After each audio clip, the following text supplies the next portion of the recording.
Aktar minn 30,000 ikla ġew preparati fl-aħħar 4 xhur mis-Soup Kitchen li tinsab fit-triq Sant'Ursula fil-Belt Valletta, post li joffri ikla sħuna għal min m'għandux mezzi biex jixtri ikel essenzjali.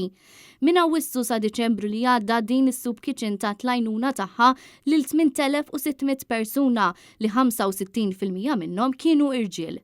Jidher li l-aktar persuni li talbu l-għajnuna kienu dawk residenti il-Belt, il-Florjana, il-Marsa, ħall-Qormi, ħaż-Żebbuġ, San Pawl il-Baħar, ħall-Kirkop, tal-Pjetà, l-Imsida, il-Gżira, il-Ħamrun, ħall-Luqa, Bormla, Birkirkara, kif ukoll Raħal Ġdid. Għall-ikla ta' wara nofsinhar ġew preparati 25,800 ikla fil-waqt li bħala ikla ta' filgħaxija ġew ippreparati 5,700 platt.